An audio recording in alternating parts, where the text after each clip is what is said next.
네, 안녕하세요. 같이 말씀 함께 큐티 나눔 시간입니다. 오늘 말씀은 다니엘 5장 1절에서 16절까지 말씀입니다. 오늘 말씀에서는 이제 벨사살이라는 왕이 등장을 하고 벨사살이 자기의 친한 사람들을 약 1000명을 불러서 거기에서 커다란 연회, 파티를 열었습니다. 근데 해서는 안 될 짓을 하게 되죠.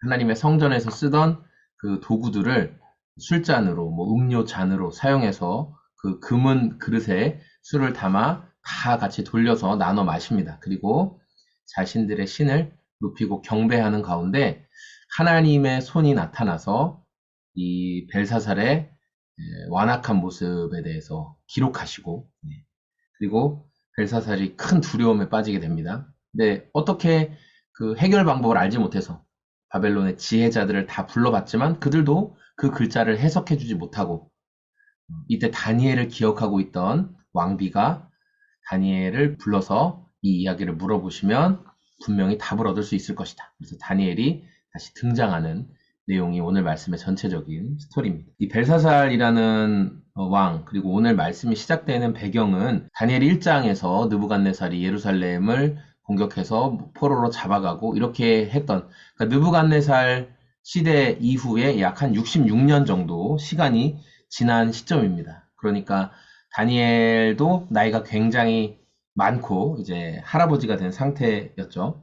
그리고 이 벨사살이라는 왕은 그 아버지 나보니두스라는 왕과 공통으로 통치를 했어요. 나보니두스 왕도 굉장히 또 싸움을 잘하고 용맹한 왕이었기 때문에 나보니두스는 원정을 나가서 싸우는 그런 일들을 좀 자주 감당했고, 그때 이 벨사살, 자기 아들이었던 벨사살이 국내 정치를 통치하고 있었던 상황입니다.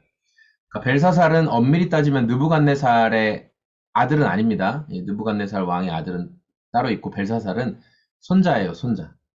그래서 이런 이제 상황 가운데 바벨론의 권력을 쥐고 있는 사람이었어요. 그래서 아버지 나보니두스가 첫 번째 권력자였다면 벨사살은 두 번째 권력자였던 거죠. 그래서 이 벨사살이 국내 안에서 많은 사람들을 불러놓고 큰 잔치를 벌이면서 자신의 그 막 휘황찬란한 것들 다 보여주고, 그리고 거기에서 그치지 않고 성전 안에서 가져왔던 그 금은 그릇들을 술잔과 도구들로 사용해서 다 나눠서 마십니다.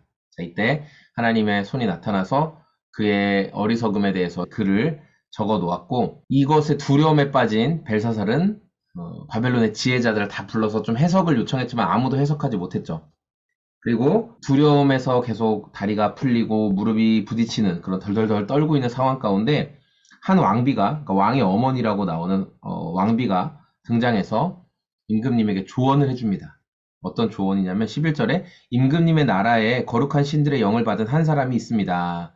임금님의 아버지 때, 그러니까 이 아버지는 그 느부갓네살 왕 때를 이야기하는 거예요. 느부갓네살 왕 때에 명철과 총명과 신들의 지혜와 같은 지혜를 가진 사람으로 알려진 인물입니다. 느부갓네살 왕은 그 사람을 통해서 많은 지혜를 얻었습니다. 그러니까 지금이라도 그 사람을 찾아서 그에게 물어보면 분명히 답을 줄 것입니다. 그 사람은 다니엘입니다. 이렇게 얘기했어요. 다니엘이 오게 됐죠. 그리고 왕이 이제 다니엘에게 저 글자의 뜻이 무엇인지 물어보고 의미를 해석해 달라고 합니다.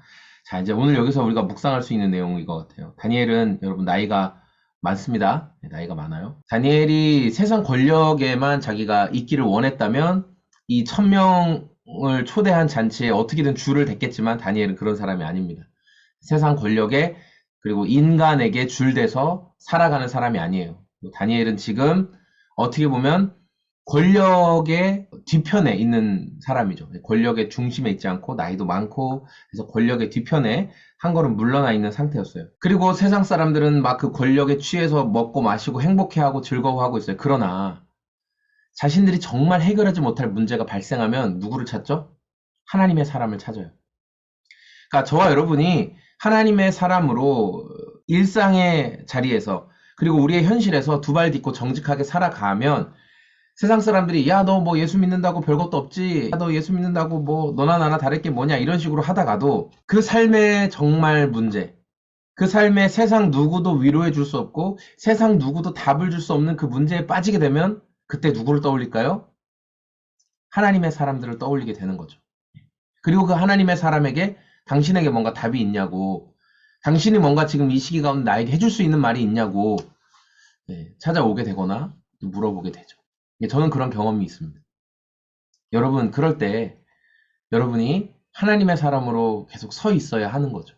그래서 그런 어려움과 문제에 빠진 사람에게 예수님이 해답이시다. 하나님이 소망이 되신다.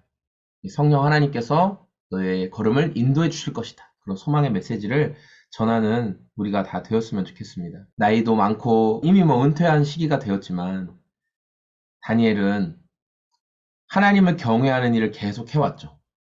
계속 하나님과 교제하는 삶을 살았어요. 높은 지위, 높은 권세를 얻는 것이 다니엘의 목적이 아니라 하나님을 경외하며 살아가는 게 그게 다니엘의 삶의 목적과 이유였습니다. 그러다 보니까 그가 은퇴하고 권력의 뒤안길에서 사라졌지만 하나님을 경외하는 다니엘을 하나님께서는 또 가장 중요한 때에 불러서 사용하셨다는 것을 세상 사람들은 다 모르는 것 같고 다니엘이란 이름은 역사 속에서 다 지워진 것 같지만 그러나 우리 하나님께서 정말 중요한 때에 그 다니엘을 다시 부르셨다는 것. 오늘 저와 여러분들이 그 사실을 기억하면서 하나님이 알아주시길 원합니다. 그리고 평생의 삶을 주님과 교제하는, 주님과의 사귐이 있는 그런 삶을 살아가게 하여 주옵소서. 평생 쓰임받게 하여 주옵소서. 잠깐 반짝이는 인생 되지 않게 하시고 평생 쓰임받게 하여 주시옵소서. 그렇게 기도하며 주님 따르는 저와 여러분의 오늘이 되길 원합니다. 감사합니다. 안녕히 계세요.